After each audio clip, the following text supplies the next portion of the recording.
నిషామ్ institute. So మన Shyam institute అందజేస్తున్నటువంటి ఒక త్వరలో ప్రారంభిస్తున్నటువంటి నూతన బ్యాచ్ల వివరాలు అవి ఎప్పుడు ప్రారంభమవుతున్నాయి, సో దాని డీటెయిల్స్ చూద్దాం. సో మనకి శ్యామ్ ఇన్స్టిట్యూట్ చేత మన దిల్సుఖ్నగర్లో, హైదరాబాద్లో దిల్సుఖ్నగర్ బ్రాంచ్లో SI constable Telugu medium and English medium separate batches అనేది ప్రారంభిస్తున్నారు రానున్నటువంటి నోటిఫికేషన్ల దృష్ట్యా. సో మరి ఇంగ్లీష్ మీడియం 3వ బ్యాచ్ ప్రారంభమవుతుంది. తెలుగు మీడియంలో 4th బ్యాచ్ అనేది ప్రారంభిస్తున్నారు. ఏ రోజు అంటే అది November 6, 2021. సో మరి ఎవరైతే ఈ బ్యాచ్లో జాయిన్ కావాలనుకుంటున్నారో వారు హైదరాబాద్లో ఉన్నటువంటి దిల్సుఖ్నగర్లోని శ్యామ్ ఇన్స్టిట్యూట్ ఆఫీస్ సంప్రదించండి. అంతేకాకుండా మరో అంశం ఏంటంటే ఎవరైతే ఇక్కడ కోచింగ్ తీసుకుంటున్నారో వారందరికీ కూడా అప్డేటెడ్ స్టడీ మెటీరియల్తో పాటుగా ఎవరైతే అడ్మిషన్ తీసుకుంటారో అప్డేటెడ్ స్టడీ మెటీరియల్తో పాటుగా ఎవ్రీడే రెగ్యులర్గా క్లాసెస్ నిర్వహణ జరుగుతుంది. అంతేకాకుండా ప్రతిరోజు కూడా టెస్టులు నిర్వహించడం జరుగుతుంది. సో ఇవన్నీ కూడా మిమ్మల్ని విజేతలుగా తీర్చిదిద్దే ఒక లక్ష్యంతో తయారు చేయబడుతుంది. కాబట్టి ఎవరైతే ముందస్తుగా నోటిఫికేషన్ కన్నా ముందే రానున్నటువంటి ఎస్ఐ కానిస్టేబుల్ నోటిఫికేషన్ కన్నా ముందే కోచింగ్ తీసుకోవడం ద్వారా మనం సమయాన్ని ఆ విధంగా ఆదా చేసుకుని అండ్ సమయాన్ని తగ్గట్టుగా ఆ విధంగా ప్రిపరేషన్ ఆ విధంగా చేయగలుగుతాం. సో అనే లక్ష్యంతో శ్యామ్ ఇన్స్టిట్యూట్ ఈ యొక్క బ్యాచ్లను ప్రారంభిస్తుంది. సో గత నోటిఫికేషన్లో 13,000కు పైగా ఎస్ఐ కానిస్టేబుల్ ఉద్యోగులను సాధించిన సంస్థ శ్యామ్ ఇన్స్టిట్యూట్. సో శ్యామ్ ఇన్స్టిట్యూట్లో చేరడం ద్వారా మీ యొక్క విజయానికి ఒక దారి అనేది నమోదవుతుంది. ఓకేనా, నెక్స్ట్ చూద్దామండి. శ్యామ్ ఇన్స్టిట్యూట్ చేత మన కాకినాడలో కూడా 2 బ్యాచ్లు ప్రారంభిస్తున్నారు. తెలుగు మీడియం, ఇంగ్లీష్ మీడియం సపరేట్గా SI constable batches. So English మీడియంలో వచ్చేసి 41వ బ్యాచ్ అండి, అండ్ తెలుగు మీడియంలో 42వ బ్యాచ్. సో ఈ 2 బ్యాచ్లను కూడా కాకినాడలో మన శ్యామ్ ఇన్స్టిట్యూట్లో November 6, 2021 ఈ 2 బ్యాచ్లు కూడా ప్రారంభిస్తున్నారు. సో ఎవరైతే ఇందులో అడ్మిషన్ పొందుతారో వారికి కూడా అప్డేటెడ్ స్టడీ మెటీరియల్ అందిస్తూ ఎవ్రీడే క్లాసెస్ అనేదితో పాటుగా ఎవ్రీడే డైలీ టెస్టులు ఇవన్నీ కూడా నిర్వహిస్తారు. ఈ మంచి అవకాశాన్ని వినియోగించుకోండి. అంతేకాకుండా ఈ విషయాన్ని మీ ఫ్రెండ్స్కి ఎవరైతే ప్రిపేర్ అవుతున్నారో వారందరూ కూడా తెలియజేసే ప్రయత్నం చేయండి. థ్యాంక్ యూ అండి. అండ్ నెక్స్ట్ మనకి శ్యామ్ ఇన్స్టిట్యూట్ చేత మరో ఆఫర్ రావడం జరిగింది. ఏంటంటే రానున్నటువంటి మనకు దీపావళి పండుగ సందర్భంగా మన శ్యామ్ ఇన్స్టిట్యూట్ మొదటిసారి ఇలాంటి ఒక ఆఫర్ని ఇవ్వడం జరుగుతుంది. సో ఏంటంటే ఆ స్పెషల్ ఆఫర్ దివాళీ ఆఫర్స్లో ఆన్లైన్ కోచింగ్లో ఆఫర్ ఇస్తున్నారు. ఆన్లైన్ కోచింగ్లో చేరాలనుకునే వారికి SI constable English medium and Telugu medium ఈ బ్యాచెస్లో ఆన్లైన్లో ఎవరైతే చేరుతారో ఆన్లైన్ కోచింగ్ ద్వారా ఈ ఆఫర్స్ వస్తున్నాయి. 15% ఆఫ్ ది ఆఫర్ని మనకి మొత్తం ఫీజులో అంత ఆఫర్ అనేది ఇవ్వబడుతుంది, అంత డిస్కౌంట్ అనేది, అంత కన్సెషన్ అనేది ఇవ్వబడుతుంది. సో ఎస్ఐ కానిస్టేబుల్ సంబంధించినటువంటి తెలుగు మీడియం కానివ్వండి, ఇంగ్లీష్ మీడియం కానీ ఫుల్ కోర్సు 8 నెలల వ్యాలిడిటీతో ఉన్నటువంటి కోర్సు. గతంలో అయితే 9,000 ఫీజు ఉండేది, ఇప్పుడు 7,650 రూపాయల ఫీజుతోనే ఇది 8 మంత్స్ వ్యాలిడిటీతో ఫుల్ కోర్స్ అనేది అందించబడుతుంది. అలా కాదు ఓన్లీ జనరల్ స్టడీసే కావాలనుకునే వారికి 6 మంత్స్ వ్యాలిడిటీతో అటు తెలుగు మీడియం కానీ ఇంగ్లీష్ మీడియం కానివ్వండి. గతంలో అయితే 6,000 రూపాయలు ఉండేది దీనికి సంబంధించిన ఫీజు, ఇప్పుడు 5,100 రూపీస్, 5,100 రూపాయలతో ఇట్లా ఆఫర్ ఇవ్వడం జరుగుతుంది. అలా కాకుండా అర్థమెటిక్, రీజనింగ్, ఇంగ్లీష్ ఈ 3 సబ్జెక్ట్స్కి ఒక సపరేట్ కోర్స్ అనేది ఉంది 6 మంత్స్ వ్యాలిడిటీతో. గతంలో అయితే 5,000 రూపీస్ ఉండింది, ఇప్పుడు ఏంటంటే 4,250 రూపీస్తో 4,250 రూపాయలతో ఈ ఆఫర్ అనేది రావడం జరుగుతుంది. ఆఫర్ ద్వారా ఈ ఆన్లైన్ కోచింగ్ ద్వారా చేయబడుతుంది అనమాట, ఇవ్వబడుతుంది. సో మరో స్పెషల్ ఆఫర్ అండి ఏంటంటే మనకి శ్యామ్ ఇన్స్టిట్యూట్ నిర్వహిస్తున్నటువంటి గ్రాండ్ టెస్ట్లకి, పర్టికులర్గా ఈ మోడల్ టెస్ట్కి చాలా విపరీతమైన డిమాండ్ అనే విషయం మీ అందరికీ కూడా తెలుసు. అయితే ఎందుకోసం అంటే ఇవి మొత్తం పోలీస్ రిక్రూట్మెంట్ బోర్డు తరహాలోనే ఎంతో స్టాండర్డ్స్తో మన సార్ వాళ్ళందరి చేత అవి రాయబడుతున్నటువంటి సంబంధించినటువంటి గౌరవ డైరెక్టర్ శ్రీ శ్యామ్ సార్ గారి యొక్క గైడెన్స్తో రూపొందిస్తున్నటువంటి ఈ మోడల్ టెస్ట్కి సిరీస్కి ఎంతో ఆదరణ అనేది ఉంది. సో వారికి అందరికీ కూడా ఒక స్పెషల్ ఆఫర్ ఇవ్వబడుతుంది, SI constable model test series. ఇందులో అయితే ఆన్లైన్ ఆఫర్ ఉందండి, ఆఫ్లైన్లో కూడా ఆఫర్ ఉంది. ఆన్లైన్లో అండ్ ఆఫ్లైన్లో ప్రతి సండే ఈ ఎగ్జామ్స్ అన్ని నిర్వహించబడతాయి. 1 ఇయర్ వ్యాలిడిటీ ఉంటుందండి. ఇది every Sunday exam and 1 year validity, English medium and Telugu medium. ఇందులో మనం చూస్తే ఆన్లైన్ వ్యాలిడిటీ గతంలో అయితే 4000 రూపీస్ ఉండేది ఈ టెస్ట్ రాయడానికి, ఇప్పుడైతే 3400 రూపీస్ ఇవ్వడం జరుగుతుంది ఆఫర్ కింద, దివాళీ ఆఫర్ కింద. అండ్ ఆఫ్లైన్లో గతంలో అయితే 7000 రూపాయలు ఉండేది, ఈసారి 5950 రూపీస్ ఆఫర్తో రావడం జరుగుతుంది. ఈ అవకాశాన్ని వినియోగించుకోండి ఫ్రెండ్స్. సో మరి మరిన్ని వివరాలకి మరి ఒక నా షామిల్ ఇన్స్టిట్యూట్ మొబైల్ యాప్ల ద్వారా కానివ్వండి, షామిల్ ఇన్స్టిట్యూట్ ఓకేనా ఫోన్ నెంబర్ ద్వారా కూడా సంప్రదించి మరిన్ని వివరాలు తెలుసుకోగలరు. ఓకేనండి. అదే కాకినాడకు సంబంధించినటువంటి మనకు ఫోన్ నెంబర్లు అయితే 9848256254, 9848136254. అదే హైదరాబాద్కు సంబంధించినటువంటి ఫోన్ నెంబర్లు, హైదరాబాద్ బ్రాంచ్కి సంబంధించిన ఫోన్ నెంబర్లు 8892621234, 8892721234. ఈ నెంబర్లకు ఫోన్ చేసి ఒక నా వివరాలని పొందగలరు. Hi friends, welcome to షామిల్ institute daily current affairs. November 4, 2021 నాటి కరెంట్ అఫైర్స్ని డిస్కస్ చేద్దాం. నవంబర్ 4, 2021 నాటి కరెంట్ అఫైర్స్లో ప్రధానంగా ఉన్న అంశాలు చూసినట్లయితే కోవాక్సిన్కి ప్రపంచ ఆరోగ్య సంస్థ అత్యవసర వినియోగం కింద దాన్ని గుర్తింపు ఇవ్వడం జరిగింది. తద్వారా వివిధ దేశాల్లో కోవాక్సిన్ యొక్క వినియోగానికి ఒక మార్గం సుగమం అవుతుంది. అంతేకాకుండా వివిధ దేశాల్లో కోవాక్సిన్ని ప్రపంచ ఆరోగ్య సంస్థ గుర్తించలేదు కాబట్టి ఆయా దేశాలకు వెళ్ళినటువంటి అంటే కోవాక్సిన్ టీకా తీసుకుని ఆయా దేశాలకు వెళ్ళినటువంటి వారికి అక్కడ క్వారంటైన్లో ఉండాల్సిన అవసరం వస్తుంది. ఇలాంటి నేపథ్యంలోనే సో మరి ఇక్కడ కోవాక్సిన్ గుర్తింపు ఇవ్వడం ద్వారా అలాంటి అవకాశం లేదనమాట, అంటే క్వారంటైన్ ఉండడం ఇలాంటి కాదు. కాబట్టి అంతేకాకుండా ప్రపంచంలో మరికొన్ని దేశాలు కూడా ఈ యొక్క కోవాక్సిన్కి టీకాకి వాళ్ళు తీసుకోవడానికి మార్గం అనేది సుగమమైంది. సో మనకి మన దేశంలో తయారు చేసి మన భారతదేశంలో తయారు చేయబడేటువంటి ఒక తొలి కరోనా టీకా. అఫ్కోర్స్ ఫ్రెండ్స్, కోవిషీల్డ్ కూడా ఇక్కడే తయారు చేయబడింది. But Covishield is the collaboration of the two more organisations అనమాట. కోవిషీల్డ్ అనేది ఇప్పుడు మన సీరం ఇన్స్టిట్యూట్ ఆఫ్ ఇండియాతో పాటు బ్రిటన్ దేశానికి చెందినటువంటి ఆస్ట్రాజెనికా సంస్థలు, ఆక్స్ఫర్డ్ సంస్థలు కూడా ఇక కోవిషీల్డ్ కరోనా టీకాలో అందులో భాగమయ్యాయి. కానీ కోవాక్సిన్ అనేది స్వదేశీయంగా ఇండిజినస్గా మన భారత శాస్త్రవేత్తలు సో మన భారతదేశంలో మన హైదరాబాద్లో ఉన్నటువంటి భారత్ బయోటెక్ ఇంటర్నేషనల్ సంస్థ ఈ కోవాక్సిన్ని తయారు చేయడం జరిగింది. ఇది ఒక ఇన్యాక్టివేటెడ్ వైరస్ బేస్ పైన ఆధారంగా కోవాక్సిన్ టీకా అనేది గుర్తించబడింది. డెల్టా లాంటి కరోనా వైరస్ వేరియంట్లో కూడా ఇది ధీటుగా పనిచేస్తుందని చెప్పేసి కూడా ప్రపంచ ఆరోగ్య సంస్థ టెక్నికల్ అడ్వైజర్ గ్రూప్ ప్రకటించడం జరిగింది. సో దీని EUL అంటే ఇక్కడ ఏంటంటే ఎమర్జెన్సీ యూజ్ లిస్టింగ్ జాబితాలోకి సో కోవాక్సిన్ టీకాను చేర్చడం జరిగిందండి. సో ఆ నేపథ్యాన్ని మనం చూసుకోవాల్సిన అవసరం ఉంది. మరి దీంతో పాటుగా ఇంకా మోడర్నా టీకా, తర్వాత నెక్స్ట్ జాన్సన్ టీకా, ఫైజర్ టీకా, సో ఇలాంటి సీనోఫార్మ్ టీకా, ఇలాంటి టీకాలు కూడా గతంలోనే ప్రపంచ ఆరోగ్య సంస్థ టెక్నికల్ అడ్వైజర్ గ్రూప్ TAG అనగా ఇక్కడ ఏంటంటే టెక్నికల్ అడ్వైజర్ గ్రూప్ గతంలోనే అత్యవసర వినియోగం కింద అనుమతి ఇవ్వడం అనేది జరిగిందండి. టెక్నికల్ అడ్వైజర్ గ్రూప్ అని చెప్పేసి అంటాం TAG. సో ఈ నేపథ్యం చూసుకోవాల్సిన అవసరం ఉంటుంది. ఇంకోటి EUL అంటే ఇక్కడ ఎమర్జెన్సీ యూజ్ లిస్టింగ్ జాబితాలోకి చేర్చడం జరిగింది అనమాట. సో ఇది అంటే మనం స్వదేశీయంగా మన భారత్లో తయారు చేయబడ్డ టీకా తొలిసారిగా ప్రపంచ ఆరోగ్య సంస్థ గుర్తింపు పొందింది అన్నప్పుడు మనకి కోవాక్సినే. అలా కాకుండా కోవిషీల్డ్ టీకా గుర్తింపు పొందింది. ఎలా గుర్తింపు పొందిందంటే ఆస్ట్రాజెనికా అనే పేరుతో అక్కడ గుర్తింపు పొందడం జరిగింది. ఎక్కడ? ప్రపంచ ఆరోగ్య సంస్థ దగ్గర. ఎందుకోసం అంటే ఆస్ట్రాజెనికా అనేది ఇక్కడ మిగతా దేశాల్లో పర్టికులర్గా బ్రిటన్ దేశ సంస్థ ఆస్ట్రాజెనికా పేరుతోనే మిగతా దేశాల్లో వ్యవహరిస్తున్నారు. మన దేశం అయితే మనం కోవిషీల్డ్ అని చెప్పేసి అంటాం. ఎందుకోసం అంటే ఈ కోవిషీల్డ్ టీకాను మనం ఇంతవరకు చెప్పినట్టు సీరం ఇన్స్టిట్యూట్ ఆఫ్ ఇండియా, తర్వాత నెక్స్ట్ బ్రిటన్కి చెందినటువంటి ఆస్ట్రాజెనికా సంస్థలు, తర్వాత ఆక్స్ఫర్డ్ శాస్త్రవేత్తలు సంయుక్తంగా కోవిషీల్డ్ టీకాను తయారు చేయడం అనేది జరిగింది కాబట్టి అలా పిలుస్తున్నాం అనమాట. ఆస్ట్రాజెనికా కూడా సో అక్కడ ఆమోదం పొందడం జరిగింది. ఇది ప్రపంచ ఆరోగ్య సంస్థ చేత ఎమర్జెన్సీ యూజింగ్ లిస్ట్ జాబితాలోకి చేర్చడం జరిగిందండి. సో ఆ నేపథ్యం ఆ విషయం అనేది ఇక్కడ ఇంపార్టెంట్గా ఉంటుందండి. కోవాక్సిన్కి ప్రపంచ ఆరోగ్య సంస్థ గుర్తింపించే విషయం. ఈ నేపథ్యంలో మనం చూసుకోవాల్సిన మరో అంశం ఏంటంటే ఇక్కడ ప్రపంచ ఆరోగ్య సంస్థ విషయంలో వరల్డ్ హెల్త్ ఆర్గనైజేషన్ అని చెప్పేసి అంటున్నాం. మరి 1948 ఏప్రిల్ 7 ఏర్పాటు చేయబడ్డ సంస్థ ప్రపంచ ఆరోగ్య సంస్థ. And then the head quarter of the WHO is located in Geneva.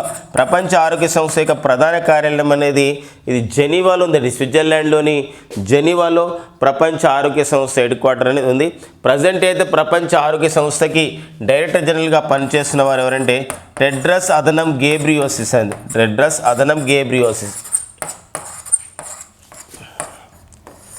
So Tedros అదనం గేబ్రియోసిస్ మరోసారి కూడా WHOకి మరో పర్యాయం మరో టర్మ్ కూడా WHOకి డైరెక్టర్ జనరల్గా నియమితులు కావడం జరిగింది ఇటీవల. ఇతను ఇథియోపియా దేశానికి చెందినవారు టెడ్రస్ అదనం గేబ్రియోసిస్. సో ఆ నేపథ్యం కూడా చూసుకోవాలండి. అంతేకాకుండా స్టాక్ జీకే ఓరియంటెడ్గా ఏమన్నా WHO పైన అడగడానికి ఉంటున్నప్పుడైతే సో మరి ఏప్రిల్ 7 అయితే మనం ప్రతి సంవత్సరం ప్రపంచ ఆరోగ్య దినోత్సవంగా వరల్డ్ హెల్త్ డేగా జరుపుకుంటాం. WHOకి డైరెక్టర్ జనరల్గా పనిచేసినటువంటి తొలి భారతీయ మహిళగా గుర్తించబడ్డవారు వారే రాజ్కుమారి అమృత్ కౌర్ అండి. ఎవరండి? రాజ్కుమారి అమృత్ కౌర్. సో WHOకి డైరెక్టర్ జనరల్గా గుర్తించబడ్డారు రాజ్కుమార్ అమృత్ కౌర్.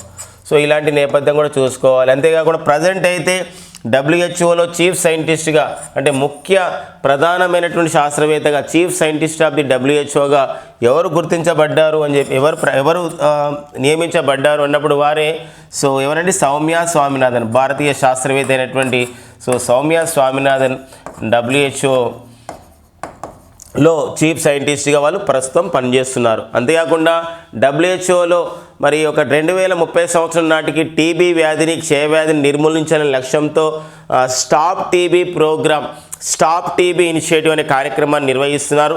ఈ స్టాప్ టీబీ కార్యక్రమంలో భాగంగా మన భారతదేశం ప్రకటించింది బై ది 2025 సంవత్సరం నాటికి మన భారతదేశం క్షయవ్యాధి నిర్మూలన చేయడానికి ఆ విధంగా ఒక సంబంధించినటువంటి ప్రణాళికలు అనేది అమలు చేస్తుంది. ఆ నేపథ్యంలోనే స్టాప్ టీబీ ఇనిషియేటివ్ అనే కార్యక్రమానికి అధ్యక్షుడిగా చైర్మన్గా మన భారత కేంద్ర ఆరోగ్య కుటుంబ సంక్షేమ శాఖ మంత్రి అయినటువంటి మన్సుఖ్ మాండవీయ గారు దానికి ఆ పదవికి ఇటీవల చేపట్టడం అనేది జరిగిందండి. సో అలాంటి నేపథ్యం. మరో అంశం ఇక్కడ గమనించుకోదగ్గ మరో పరిణామం ఇక్కడ మరో ఇంపార్టెంట్ ఇక్కడ ఏంటంటే కోవాక్సిన్ గురించి మనం డిస్కస్ చేస్తున్న సందర్భంలో కోవాక్సిన్కి ప్రపంచ ఆరోగ్య సంస్థ అత్యవసర వినియోగం కింద జాబితాలో చేర్చిన సందర్భంగా గుర్తుపెట్టుకోవాలి. కోవాక్సిన్ స్వదేశీయంగా అభివృద్ధి చేయబడ్డటువంటి తొలి కరోనా టీకా కాగా మరి జైకోవ్-డి కూడా అలానే గుర్తింపు పొందిందండి. అఫ్కోర్స్ జైకోవ్-డికి ఇంకా WHO అనుమతి ఇవ్వలేదు అత్యవసర వినియోగం కింద, కానీ భారత ప్రభుత్వం అయితే వీటి DCJ అంటే drug control general of India DCI చేత ఈ రెండు కూడా అత్యవసర వినియోగం కింద చేర్చబడ్డాయి. ఈ రెండు టీకాలు ఎలా గుర్తించబడ్డాయంటే India's indigenously developed corona vaccines are that is the Covaxin and ZyCoV D. భారతదేశంలో స్వదేశీయంగా తయారు చేయబడ్డటువంటి కరోనా టీకాలు ఏవి అన్నప్పుడు మనం కోవాక్సిన్ జైకోవ్-డి పైన మనం చూసుకోవాలి. అండ్ జైకోవ్-డిని ఎవరు అభివృద్ధి చేశారు? కోవాక్సిన్ అభివృద్ధి చేసిన వారైతే హైదరాబాద్కు చెందినటువంటి భారత్ బయోటెక్ సంస్థ సో దీన్ని తయారు చేయడం జరిగింది, అభివృద్ధి చేయడం జరిగింది ఇన్యాక్టివేటెడ్ వైరస్ పద్ధతిలో. మరి జైకోవ్-డిని గుజరాత్లోని అహ్మదాబాద్ కేంద్రంగా పనిచేస్తున్నటువంటి జైడస్ క్యాడిలా సంస్థ దీన్ని అభివృద్ధి చేయడం అనేది జరిగిందండి. జైడస్ క్యాడిలా సంస్థ. సో ఆ నేపథ్యాన్ని కూడా చూసుకోవాల్సినటువంటి అవసరం అనేది ఉంటుందండి. జైడస్ క్యాడిలా. ఇంకొక అంశం ఉంది ఏంటంటే జైకోవ్-డి అనేది మొదటి DNA ఆధారితమైనటువంటి DNA బేస్తో తయారు చేసినటువంటి DNA బేస్డ్ ఒక కరోనా వ్యాక్సినే ఏంటంటే జైకోవ్-డి అని చెప్పేసి అంటారు. జైకోవ్-డి అండి. ఓకేనా? సో అలాంటి విషయం కూడా మనం తెలుసుకోవాల్సిన అవసరం ఉంది. ఇంకా త్వరలో మరికొన్ని వ్యాక్సిన్స్ మనం స్వదేశీయంగా కూడా తయారు చేస్తున్నాం. సో పర్టికులర్గా చూసినట్లయితే కార్బీవ్యాక్స్ అంటే బయోలాజికల్ ఈ లిమిటెడ్ అనే సంస్థ వాళ్ళు బయోలాజికల్ ఈ లిమిటెడ్ అనే మన భారత ఫార్మసీ సంస్థ వాళ్ళు ఏం చేస్తున్నారంటే మరొక కరోనా వ్యాక్సిన్ అభివృద్ధిలో ఉన్నారు. వాళ్ళు 3rd ట్రయల్స్ కూడా పూర్తయ్యాయి. Drug control general of India త్వరలోనే అనుమతి పొందబోతుంది అంటున్నారు. సో ఆ వ్యాక్సిన్ పేరు ఏంటంటే దట్ ఈస్ అ కార్బీవ్యాక్స్ అండి. ఏదండి? కార్బీవ్యాక్స్. సో ఆ నేపథ్యం కూడా చూసుకోవాలండి. ఇంకా నెక్స్ట్ అండి మనకు COP26 పైన మనకి ఒక తాజా సమాచారం లేటెస్ట్ అప్డేట్స్ అనేది వస్తూ ఉన్నాయి. బికాజ్ ఎందుకోసం అంటే ఇది UNCC పైన UNCCC పైన జరుగుతున్నటువంటి ఒక సదస్సే COP26. అక్టోబర్ 31న ప్రారంభమై నవంబర్ 12, 2020 వరకు కూడా కొనసాగుతుంది ఈ యొక్క సదస్సు. ఇది యునైటెడ్ కింగ్డమ్ నిర్వహిస్తుంది. అక్కడ స్కాట్లాండ్ యునైటెడ్ కింగ్డమ్లోని స్కాట్లాండ్ రాజధాని అనేటువంటి గ్లాస్గోలో నిర్వహిస్తున్నారు ఈ సదస్సుని. గ్లాస్గోలో స్కాట్లాండ్ రాజధాని the capital city of the Scotland వచ్చేసి ఏంటంటే గ్లాస్గో. సో అక్కడ నిర్వహిస్తున్నారు. సో ఇందులో ఉన్న ఇన్ఫర్మేషన్ ఏంటంటే మన తమిళనాడు రాష్ట్రానికి చెందినటువంటి 15 సంవత్సరాల బాలిక వినీషా ఉమాశంకర్. ఎవరండి? వినీషా ఉమాశంకర్. సో మరి వీరు ప్రసంగించారనమాట. ఏంటంటే పర్యావరణానికి సంబంధించిన విషయాన్ని బేస్ చేసుకొని, అంటే భారతదేశానికి చెందినటువంటి అతి పిన్న వయస్కురాలుగా వాళ్ళు ప్రసంగించిన విషయం అక్కడ ప్రశంసించడం జరిగింది. పర్టికులర్గా వివిధ దేశాలు ఏవైతే ఒక పర్యావరణ కార్యక్రమాలు చేస్తున్నాయో, లేదా ఐక్యరాజ్యసమితి ఏదైతే పర్యావరణ కార్యక్రమాలు అమలు చేస్తుందో, సో పర్యావరణ కార్యక్రమాల ప్రకటన కాదు, పర్యావరణ కార్యక్రమాల అమలు అనేది చాలా ఇంపార్టెంట్ అని చెప్పేసి, ఒకవేళ పర్యావరణ కార్యక్రమాల అమలు సరిగా లేకపోతే ఖచ్చితంగా మూల్యం చెల్లించుకోక తప్పదు అని చెప్పేసి కొన్ని మాటలతో అక్కడ వారు సో ప్రసంగించిన విషయం అనేది సో బాగుందని చెప్పేసి చెప్పడం జరుగుతుంది. అక్కడ వారు ఎవరంటే తమిళనాడుకు చెందినటువంటి వినీషా ఉమాశంకర్. మనకి ఎగ్జామినేషన్ పాయింట్ ఆఫ్లో గతంలో కూడా ఇలా అడిగిన సందర్భం ఉంది. ఎందుకోసం అంటే స్వీడన్ దేశానికి చెందినటువంటి గ్రేటా థన్బర్గ్. ఎవరంటే గ్రేటా థన్బర్గ్ అని ఒక అమ్మాయి ఉంది. ఫ్రైడేస్ ఫర్ ఫ్యూచర్ అనే ఒక సంస్థ ద్వారా ఎన్నో పర్యావరణ కార్యక్రమాలు అమలు చేస్తూ ట్విట్టర్ లాంటి సామాజిక వేదికల ద్వారా ప్రపంచంలో ఉన్నటువంటి దేశాధినేతలకు వారు సూచించడం జరిగింది.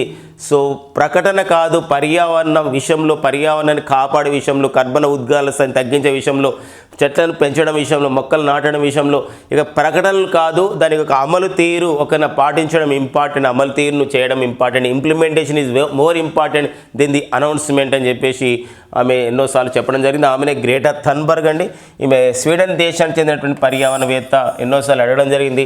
టైమ్ మ్యాగజైన్ ఒక్కోసారి పర్సన్ ఆఫ్ ది ఇయర్ కూడా వారిని ప్రకటించడం జరిగింది, గ్రేటా థన్బర్గ్. అదే మన భారతదేశానికి చెందినటువంటి వాలంటీనా ఎలంగ్బామ్, మణిపూర్కి చెందినటువంటి వాలంటీనా ఎలంగ్బామ్ కానివ్వండి, లిసిప్రియా లాంటి వాళ్ళు కూడా ఎంతో ఈ యొక్క పర్యావరణ కార్యక్రమం ద్వారా చిన్న వయసులోనే ఎంతో గుర్తింపు పొందడం అనేది జరిగింది. సో వారి కోవకే చెందింది తమిళనాడుకు చెందినటువంటి Vinisha Umashankar.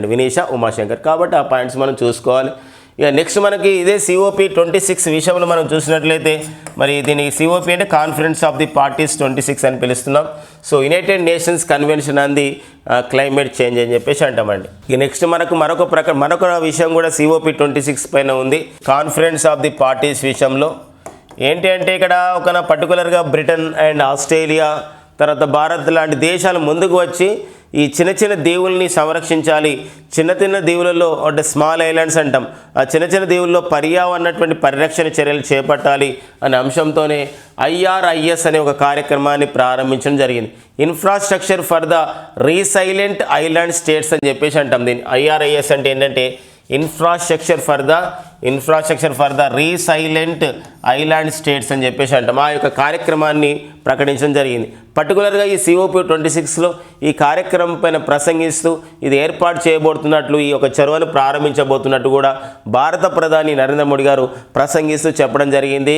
Conference of the parties 26 United Nations convention on the climate change కాన్ఫరెన్స్లో దానిపైన చెప్పడం జరిగింది. ఇవంతా కూడా ఏంటంటే ఇది IRIS ద్వారా దేశంలో ఏదైతే కొన్ని దేశాల్లో ఉన్నాయో, ఏవైతే వాళ్ళకి దీవులు ఉన్నాయో ఆ దీవుల సంరక్షణ చర్యలు చేపడతారు.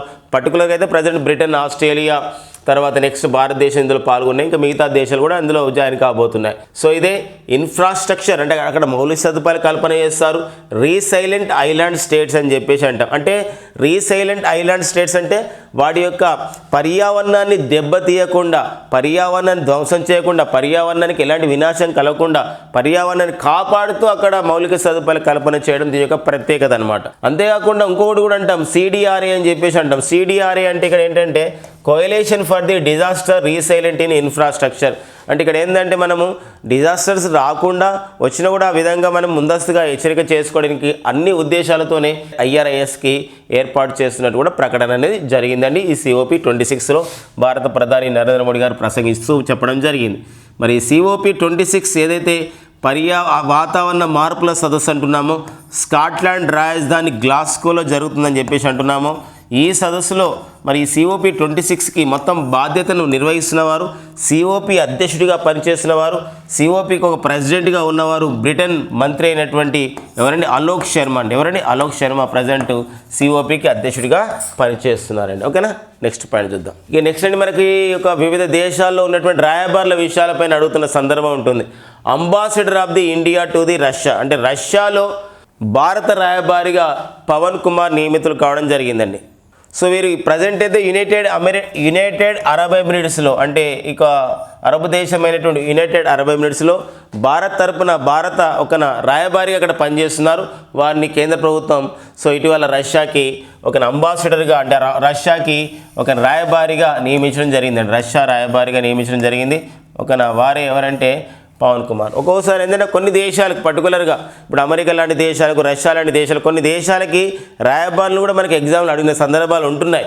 ఫర్ ఎగ్జాంపుల్ ఓకేనా, ఇప్పుడు ప్రస్తుతం అయితే అమెరికాలో భారత రాయబారికి ఎవరు పనిచేస్తున్నారంటారు, వారే తరుణ్ జిత్ సింగ్ సంధు. ఎవరండి తరుణ్ జిత్ సింగ్ సంధు అలా పనిచేస్తున్న విషయం సో మనకు చూసుకోవాల్సిన అవసరం ఉంటుందండి. ఇది వీరు గతంలో ఎక్కడ పనిచేశారంటే యునైటెడ్ అరబ్ ఎమిరేట్స్ అని చెప్పేసి అంటాం.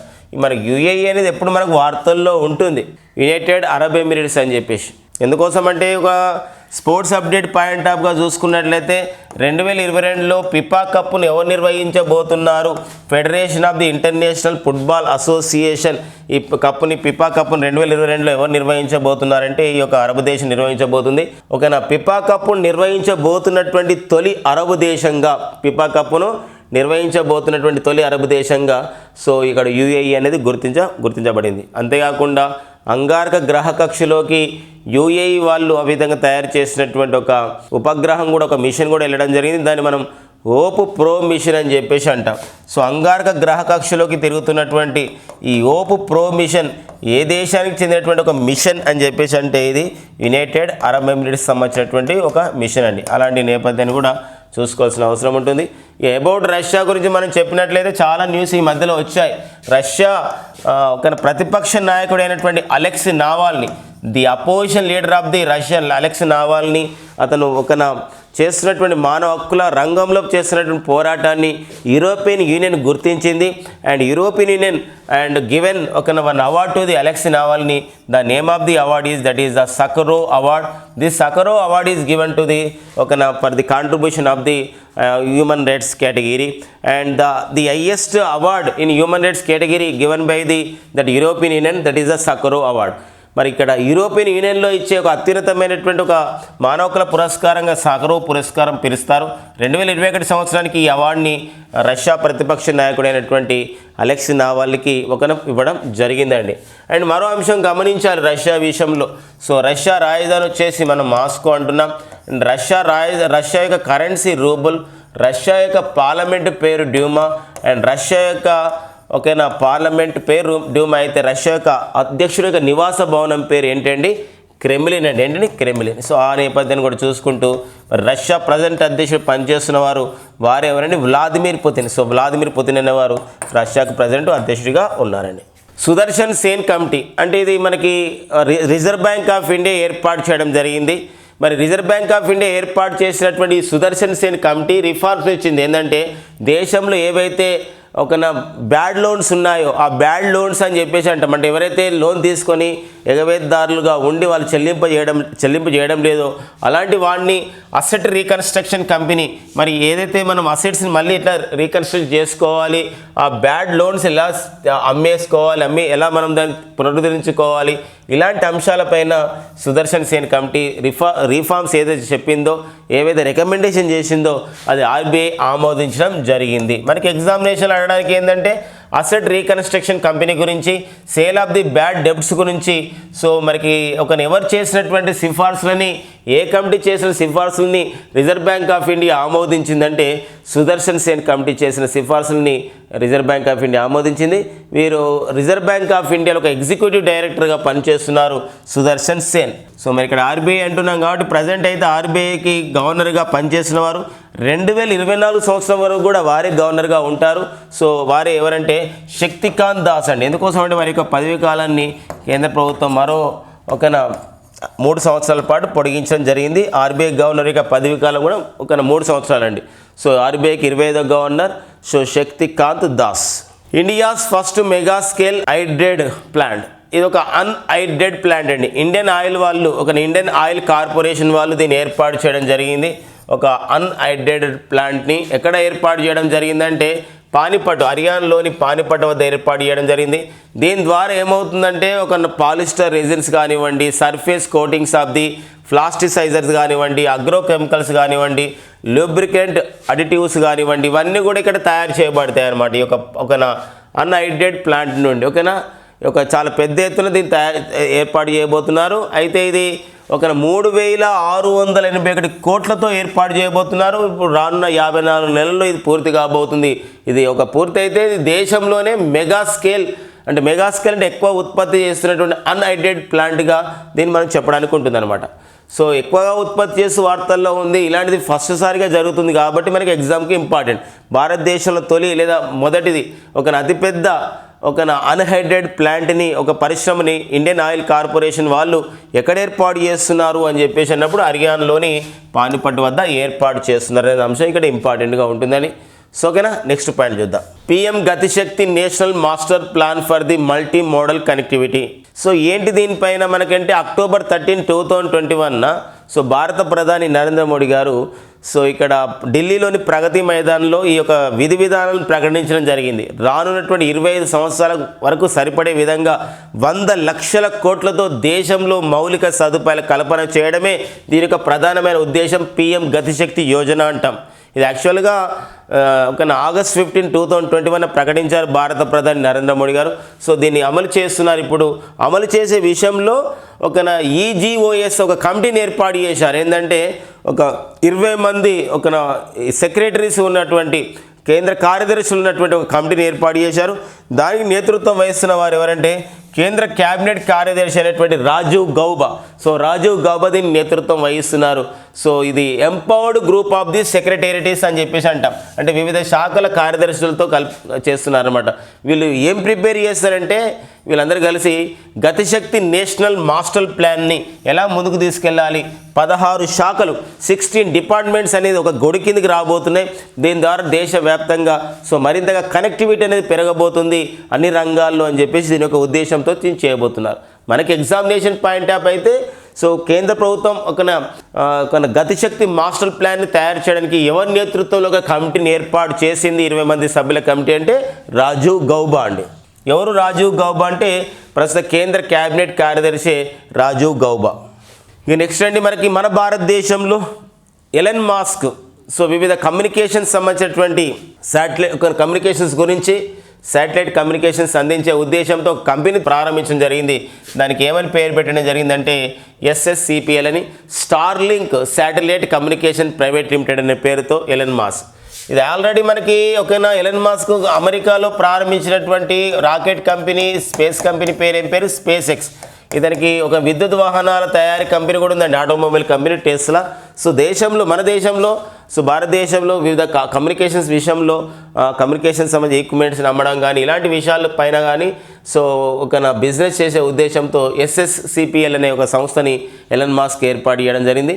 Starlink satellite communication private limited అండి. కాబట్టి ఎవరు ఏర్పాటు చేశారు ఇలాంటి నేపథ్యం చూసుకోవాలి ఇక్కడ. సో టీమిండియా ఒక BCCI అధికారికంగా ప్రకటించింది భారత క్రికెట్ నియంత్రణ మండలి. సో ఏమని ప్రకటించడం జరిగిందంటే BCCIకి నూతన కోచ్గా టీమిండియాకి అంటే నూతన కోచ్గా మరి రవి శాస్త్రి స్థానంలో ఎవరు రాబోతున్నారంటే రాహుల్ ద్రావిడ్ రాబోతున్నట్టు BCCI ప్రకటించడం జరిగింది. కాబట్టి కొత్త కోచ్లు వచ్చినప్పుడు మనకు అడుగుతాడు. కాబట్టి మరి BCCI ప్రజెంట్ అధ్యక్షుడు అయితే సౌరవ్ గంగూలీ అండ్ టీమిండియాకు కోచ్గా ఎవరు ప్రకటించడం జరిగిందంటే రాహుల్ ద్రావిడ్ని ప్రకటించడం జరిగింది. వీరికి మిస్టర్ వాల్ అని కూడా పేరుందండి. వీరికి ఒక దివాల్గా పిలువబడే ఒక భారత క్రికెటర్ ఎవరన్నప్పుడు ఎవరండి రాహుల్ ద్రావిడ్. అండ్ బెంగళూరులో ఉన్నటువంటి నేషనల్ క్రికెట్ అకాడమీ కూడా డైరెక్టర్గా పనిచేస్తున్న వారు ఎవరంటే రాహుల్ ద్రావిడ్ అండి. ఆ నేపథ్యం కూడా చూసుకుంటూ మరి భారత మహిళల క్రికెట్ టీం కోచ్గా ఉన్నవారైతే రమేష్ పవార్ ఉన్నారండి. పురుషుల క్రికెట్ టీంకి వీరు కోచ్ అవుతున్నారు అనమాట. ఎవరు రాహుల్ ద్రావిడ్. మరి BCCIకి అధ్యక్షుడు అంటే సౌరవ్ గంగూలీ ఉన్నారు. సౌరవ్ గంగూలీ. సౌరభ్ గంగూలీ అనేవారు బీసీసీఐకి మన భారత మాజీ క్రీడాకారుడు అయినటువంటి క్రికెటర్ అయినటువంటి సౌరవ్ గంగూలీ బీసీసీఐకి అధ్యక్షుడు కాగా, మరి దుబాయ్ కేంద్రంగా పనిచేస్తున్న సంస్థ అది ఏమంటారంటే ఐసీసీ అని చెప్పేసి అంటాం, ఇంటర్నేషనల్ క్రికెట్ కౌన్సిల్. మరి ఐసీసీకి నూతన చైర్మన్గా ఎవరు ఇటీవల నియమితులు కావడం జరిగింది అంటే అతనే గ్రేగ్ బార్క్లే అండి. ఎవరంటే గ్రేగ్ బార్క్లే, వీరు న్యూజిలాండ్ దేశానికి చెందినటువంటి గ్రేగ్ బార్క్లే ఐసీసీకి నూతన చైర్మన్గా నియమితులు కావడం జరిగింది. ఇక నెక్స్ట్ అండి మనకి ట్యునీషియా దేశంలో జరుగుతున్నటువంటి world table tennis contenders Tunis tournament 2021లో పురుషుల సింగిల్స్ విజేతలుగా, మెన్స్ డబుల్స్ విజేతలుగా మన భారతీయ టేబుల్ టెన్నిస్ క్రీడాకారులు ఆ విధంగా గెలుపొందడం జరిగింది టైటిల్ని. వారే జీ సాతియాన్, అర్మిత్ దేశాయ్. మనకి ఇక్కడ క్రీడాకారులు ఇంపార్టెంట్, వాళ్ళు ఏ క్రీడలు కూడా ఇంపార్టెంట్ కాబట్టి జీ సాతియాన్, అర్మిత్ దేశాయ్ వీళ్ళు టేబుల్ టెన్నిస్ భారత క్రీడాకారులు. సో ఇక్కడ ట్యునీషియాలో జరిగినటువంటి కంటెండర్ టోర్నమెంట్ని గెలవడం జరిగింది. ఏ టైటిల్ అంటే అది పురుషుల డబుల్స్ అంటే మెన్స్ డబుల్స్ టైటిల్ని గెలవడం జరిగింది. ఇక నెక్స్ట్ అండి మనకి కొన్ని పుస్తకాల విషయంలో మనం చూసినట్లయితే సుభద్రా సేన్ గుప్తా రాసినటువంటి ఒక పుస్తకం అండి, the story of the first civilisation from the Mesopotamia to the Aztecs అని చెప్పేసి, ఫ్రమ్ ది మెసొపొటేమియా నాగరికత నుండి ఇప్పటి వరకు ఉన్నటువంటి మొత్తం ఆ యొక్క సివిలైజేషన్ పైన, నాగరికతల పైన మనకి ఒక పుస్తకం వారు అందించడం జరిగింది. The story of the first civilisation from the Mesopotamia to the Aztecs అండి, సుభద్రా సేన్ గుప్తా. సో మనకి నెక్స్ట్ అండి మనకి Man Booker award. So Commonwealth దేశాల్లో ఇచ్చే అత్యున్నతమైనటువంటి సాహిత్య బహుమతిగా మనకి మ్యాన్ బుకర్ అవార్డు పిలుస్తాం. The highest literature award in Commonwealth countries, that is the Man Booker award. So for the year of the 2021 సంవత్సరానికి సో మ్యాన్ బుకర్ అవార్డుని ఎవరికి ఇచ్చారని మనకి ఇక్కడ ఇంపార్టెంట్ అండి. మరి 2021 సంవత్సరానికి సో మ్యాన్ బుకర్ అవార్డుని ఎవరికి ఇవ్వడం జరిగింది, ప్రకటించడం జరిగింది, ఇవ్వడం జరిగిందంటే సో వారే దక్షిణాఫ్రికా రచయిత అయినటువంటి ఎవరంటే డామన్ గల్గుట్ అండి. ఎవరంటే డామన్ గల్గుట్కి ఇవ్వడం జరిగింది. వారు రాసినటువంటి ద ప్రామిస్ అనే పుస్తక రచనకు గాను, ఏదండి ద ప్రామిస్ అనే పుస్తక రచనకు గాను డామన్ గల్గుట్కి అవార్డు ఇవ్వడం జరిగింది. దక్షిణాఫ్రికాకు చెందినటువంటి ఎంతమంది ఇంతవరకు ఈ యొక్క కామన్వెల్త్ హైయెస్ట్ లిటరేచర్ అవార్డు అయినటువంటి మ్యాన్ బుకర్ అవార్డుని పొందడం జరిగిందంటే ఇది ముగ్గురండి. ఇతను డామన్ గల్గుట్ మూడో వ్యక్తి. మిగతా ఇద్దరు ఎవరంటే 1999 సంవత్సరంలో జేఎం కొయేడ్జికి రావడం జరిగింది. 1974 సంవత్సరంలో నదీనే గోడిమార్కి కూడా ఈ యొక్క అవార్డు రావడం జరిగింది. వీరు కూడా సౌత్ ఆఫ్రికా దేశానికి చెందినవారు. అంటే ఇంతవరకు ముగ్గురు దక్షిణాఫ్రికా ఇంగ్లీష్ రచయితలకి కామన్వెల్త్ సంబంధించి హైయెస్ట్ అవార్డు అయినటువంటి లిటరేచర్ అవార్డు అయినటువంటి మ్యాన్ బుకర్ అవార్డు రావడం జరిగింది. ఆ నేపథ్యం చూసుకోవాలి. అంతేకాకుండా జేఎం కొయేడ్జికి 1999లో మ్యాన్ బుకర్ అవార్డు వచ్చింది. 2003లో వారికి నోబెల్ అవార్డు కూడా రావడం జరిగింది. అండ్ వీరు కూడా అంతే, నదీనే గోడిమార్కి 1974లో కామన్వెల్త్ రైటర్ అవార్డు అయినటువంటి మ్యాన్ బుకర్ అవార్డు అండ్ 1991లో వీరికి నోబెల్ అవార్డు కూడా రావడం జరిగింది సాహిత్యంలో. సో లిటరేచర్లో ఆ పాయింట్స్ కూడా మనం చూసుకోవాలి. ఇది ఈ సంవత్సరం మనం గమనించాలి, ఆఫ్రికా ఖండం చెందిన వ్యక్తులకి సాహిత్య అవార్డు అనేది రావడం జరిగింది. చూడండి ఎలా అంటే ఇప్పుడు నోబెల్ సాహిత్య అవార్డు కూడా చూడండి, నోబెల్ సాహిత్యం 2021 సంవత్సరానికి నోబెల్ లిటరేచర్ అవార్డుని పొందిన వారు కూడా టాంజానియా దేశ రచయిత అయినటువంటి అబ్దుల్ రజాక్ గుర్నా అండి. అబ్దుల్ రజాక్ గుర్నా కూడా ఇచ్చారు. అబ్దుల్ రజాక్ గుర్నా కూడా సో ఇవ్వడం జరిగింది. వీరు టాంజానియా దేశానికి చెందినవారు అనమాట. సో అట్లా నేపథ్యం కూడా చూసుకోవాలండి. సో మన భారతదేశానికి చెందినటువంటి రచయితలకు కూడా మ్యాన్ బుకర్ అవార్డు వచ్చింది. సో వారిలో Salman Rushdie the midnight children పుస్తకానికి గాను, and then Arundhati Roy god of small things అనే పుస్తకానికి గాను, Kiran Desai the inheritance of the hereditary అనే పుస్తకానికి గాను, అండ్ అరవింద్ అడిగాకు ది వైట్ టైగర్ అనే పుస్తకానికి గాను ఇలా నలుగురు మన భారత రచయితలకు కూడా సో మ్యాన్ బుకర్ అవార్డు అనేది గతంలో రావడం జరిగింది. ఇవన్నీ మనకి నవంబర్ 4, 2021 ముఖ్యమైన exam oriented current affairs. Thank you friends and all the best.